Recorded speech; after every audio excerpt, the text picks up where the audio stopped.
नमस्कार, आप देख रहे हैं एएसएन न्यूज़ और मैं आपके साथ मुकेश बंसल। जैसा कि अक्सर देखा गया है कि अग्रवाल समाज हमेशा दान देने में अपनी अग्रणीय भूमिका निभाता है।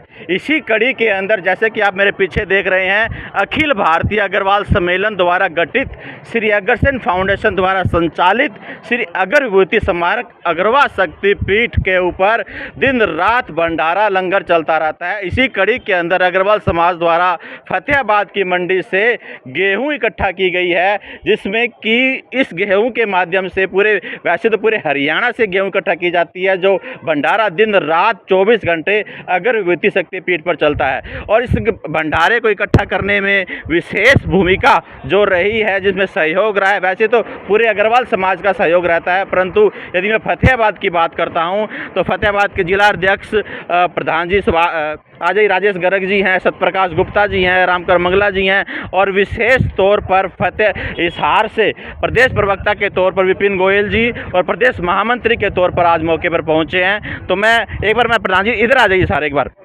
इधर आ जाइए।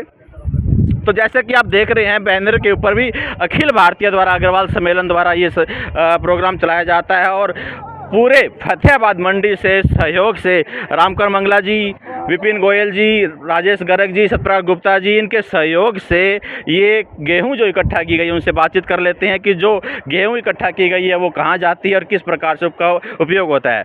तो मैं बातचीत करना चाहूँगा। पहले मैं विपिन गोयल जी से बातचीत कर लेता हूँ, जो प्रदेश महामंत्री और प्रदेश प्रवक्ता के तौर पर अखिल भारतीय अग्रवाल सम्मेलन में कार्य करते हैं और विशेष तौर पर फतेहाबाद में आज यहाँ पर पहुँची है। नमस्कार सर। नमस्कार जी। ये जो फतेहाबाद से एक सहयोग राशि या कह सकते हैं अभी कणक के तौर पर इकट्ठा की गई है, उसका क्या प्रयोजन रहता है और क्या क्या कार्य रहता है वहाँ पे? मुकेश जी, अग्रवा शक्तिपीठ पे जिस तरह आपको पता है, माँ माधवी अन्न क्षेत्र जो निरंतर 3 टाइम का निःशुल्क भोजन आने जाने वाले यात्रियों को निःशुल्क रहता है, उसकी एक व्यवस्था के अंदर हमारी फतेहाबाद की टीम में आदरणीय बाबूजी राजकुमार मंगला जी, सत्यप्रकाश जी, राजेश गर्ग जी जो हमारे फतेहाबाद के जिला अध्यक्ष हैं, बाबू देवीराम जी, इनकी अध्यक्षता में एक अभियान चलाया गया और पूरी नई अनाज मंडी फतेहाबाद के सहयोग से यहाँ लगभग 35 कुंटल कनक आज सभी दानदाताओं ने दी है। मैं विपिन गोयल प्रदेश महामंत्री होने के नाते सभी फतेहाबाद वासियों का हार्दिक धन्यवाद भी करता हूँ, उनका स्वागत भी करता हूँ और उनको अग्रवा शक्तिपीठ के लिए निमंत्रण भी देता हूँ। और समय समय पर जिस प्रकार ये सहयोग मिलता है और वहाँ पर आने वाले यात्रियों के लिए जो निःशुल्क भोजन की व्यवस्था होती है, तो कहते हैं कि अन्नदान महादान, तो उनमें एक आहुति डाली है। इसके लिए मैं फतेहाबाद की पूरी टीम को और फतेहाबाद की नई अनाज मंडी को बहुत बहुत आभार उनका प्रकट करना चाहता हूँ। जी धन्यवाद। विपिन जी ने जैसे बताया कि तीनों टाइम निःशुल्क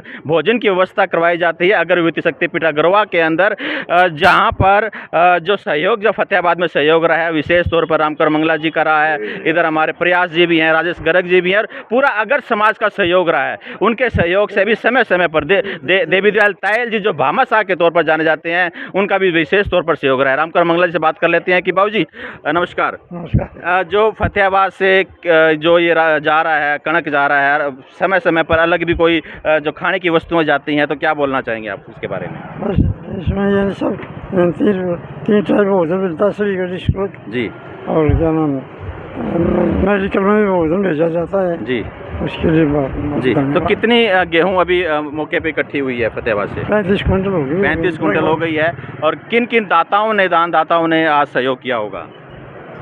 ये तो बहुत लंबा काम है। वो काफ़ी लोग हैं, सभी ने अपने यहाँ पर क्या है, किसी ने भी मांगा नहीं है, अपनी श्रद्धा अनुसार सबने यहाँ पर अपना सहयोग किया है। इस सहयोग करने का मुख्य मकसद यही रहता है कि सभी जो भी समाज है, वैसे तो सर्व समाज को यहाँ वहाँ पर निमंत्रण दिया जाता है, परंतु अग्रवाल समाज विशेष तौर पर सबको जो भी आता है उनका सहयोग करने में हमेशा तत्पर रहता है। मैं हाँ जी विपिन जी। मैं एक विशेष धन्यवाद जो हमारे प्रकाश चंद जी जो राष्ट्रीय हमारे उपाध्यक्ष हैं, जिनकी उम्र लगभग 80 साल से भी ऊपर है, वो भी यहाँ पर 2 दिन आकर उन्होंने जो घर घर मांगा, उनका भी मैं विशेष रूप से धन्यवाद करूँगा। होटल से चलकर वो आए, और पीछे जो हमारी कुल देवी आद्य महालक्ष्मी की जो जन आशीर्वाद यात्रा चल रही है, उन्होंने हैदराबाद में भी अपना समय दिया, तो उनका भी मैं विशेष रूप से धन्यवाद करना चाहता हूँ जो उन्होंने इस यज्ञ में अपनी आहुति दी। और हमारे राष्ट्रीय अध्यक्ष गोपाल चंद गर्ग जी के नेतृत्व में जो ये सुंदर कार्य चल रहा है, और जो निर्माणाधीन कुल देवी आद्य महालक्ष्मी और अष्ट महालक्ष्मी जी का मंदिर बन रहा है, तो मैं फतेहाबाद के आपके चैनल के माध्यम से सभी अग्र बंधुओं से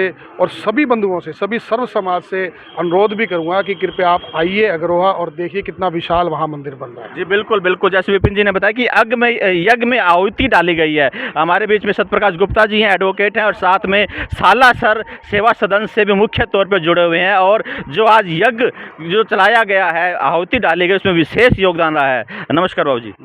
जो ये विशेष योगदान अग्रवा शक्तिपीठ पर फतेहाबाद से समय समय पर कभी घी है, कभी टीन है, मतलब जिस प्रकार की भी सेवाएं रहती हैं फतेहाबाद से जाती है, और इस बार जो सेवा जा रही है गेहूं की सेवा, जो सीजन गेहूं का चला हुआ है, तो इसके बारे में क्या बोलना चाहेंगे जी आप? अच्छा काम हो रहा है जी। भंडारा 24 घंटे फ्री चलता है, मेडिकल कॉलेज में जाती है जी ये सारा प्रताप हमारे देवी जी का, राम कौर जी का है जी। जिनके सहयोग से ये सारा काम चल रहा है। तो किन किन लोगों ने आज, वैसे तो सहयोग सभी दानदाताओं का रहा है, मुख्य रूप से किन दानदाताओं का फतेहाबाद से सहयोग रहा है? देवी जी का राम मेन तो देवी जी का है, बाकी और सभी सहयोग इकट्ठा करने में राम कौर जी का मेन। जी जी जी बिल्कुल बिल्कुल। देखिए देवी जी हमारे भामाशाह के तौर पर, जैसे मैं पहले कहा हूँ, फतेहाबाद में रहे हैं, युवा के तौर पर संजीव जी हैं, उन्होंने भी सहयोग किया। संजीव जी नमस्कार। नमस्कार जी। अगरबत्ती शक्तिपीठ पर समय समय पर कार्यक्रम रहते हैं, आप भी वहाँ पर गए होंगे, एक मंदिर भी कह रहे हैं लक्ष्मी जी का बन रहा है, तो क्या बोलना चाहेंगे आप समाज के बारे में थोड़ा सा? बढ़िया काम हो रहा है ये। और वहाँ मेडिकल में जैसे दोनों टाइम का खाना बता रहे हैं, अभी अटेंडेंट का भी खाना वहाँ मिलेगा, तो बहुत अच्छा कदम है ये। और अग्रवाल समाज है एकजुट होकर कर रहा है, तो बहुत बढ़िया चीज़ है ये। और मैं तो चाहता हूँ भी एकजुट होकर आगे काम करना चाहिए सारा। मैं इतना ही बोलना। बिल्कुल बिल्कुल, कि एकजुट होकर अग्रवाल समाज काम करता है, तो ऐसा कोई कार्य नहीं है कि जिस कार्य में अग्रवाल समाज पीछे रहे। तो राजेश गर्ग जी प्रधान है, जो रीढ़ की हड्डी के तौर पर फतेहाबाद में कार्य करते हैं, उनसे बातचीत कर लेते हैं। राजेश जी, हाँ जी, आपके नेतृत्व में, जैसे बाबूजी के नेतृत्व में फतेहाबाद में समय समय पर कार्य होते रहते हैं, कितना आज गेहूँ इकट्ठा हुआ और किन किन लोगों का सहयोग रहा? नज़दीक 35 कुंटल गेहूं इकट्ठा हुआ आज, और मंडी में सभी ने, जहां भी गए हम सभी ने दान दिया, सभी का बहुत बहुत धन्यवाद है। इस समय समय पर किस प्रकार की और भी सेवाएं चलती रहती हैं? हाँ, कभी इनसे घी जाता रहा है, कभी मसाले जाते रहे हैं, कभी दालें जाती रही हैं। समय समय पे फतेहाबाद से अन्य क्षेत्र के लिए समय समय पे सामान जाता रहा है, इसलिए सभी शहर का सभी लोगों का बहुत बहुत धन्यवाद है जी। मैं विपिन जी से एक बार दोबारा फिर बात करना चाहूँगा। विपिन जी, अग्रवा शक्तिपीठ पे जो मंदिर बन रहा है, उसकी मैं सुन रहा हूँ कि विश्व विख्यात एक मंदिर बन रहा है, क्या विशेषताएं उनकी रही, उस मंदिर की रही? उसकी सबसे बड़ी विशेषता ये है कि जो उसकी लगभग 18 फुट की नींव है, 120 फुट बाई 120 फुट की। वैसे तो पूरे मंदिर के अंदर ही लोहा नहीं लगेगा, सरिया नहीं लगेगा, लेकिन जो नीचे की नींव है उसके अंदर भी बड़े बड़े पत्थर और सरिये से उसकी नींव बनाई गई है। और श्री अंतर बेस के ऊपर वो मंदिर बन रहा है, अष्ट महालक्ष्मी और आद्य महालक्ष्मी जी का। 108 फुट ऊंचा, 108 फुट लंबा, 108 फुट चौड़ा। और सबसे बड़ी हमारे लिए गर्व की बात यह है कि उस नक्शे को जिन्होंने आर्किटेक्ट ने तैयार किया, जिन्होंने अयोध्या में राम मंदिर का नक्शा सीबी सोमपुरा जी ने बनाया, उन्होंने ही उनका नक्शा तैयार किया है। और जो हमारे जो पत्थर वहाँ लग रहा है बंसी पहाड़पुर का, जो अयोध्या में पत्थर लगा, वही पत्थर उसी खान से यहाँ आ रहा है। और वही कॉन्ट्रैक्टर जो मातेश्वरी वाले हैं, वही हमारा इसका मंदिर का निर्माण कर रहे हैं। पूरे मंदिर में कोई सरिया नहीं है।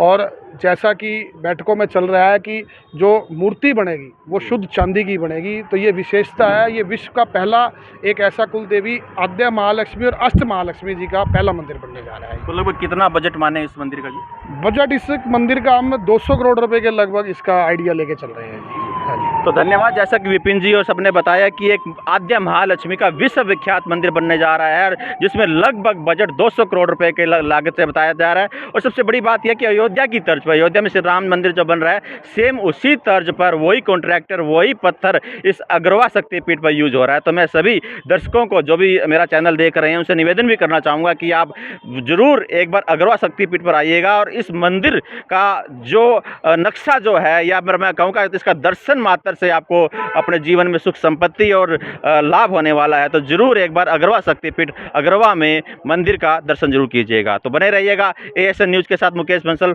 फतेहाबाद।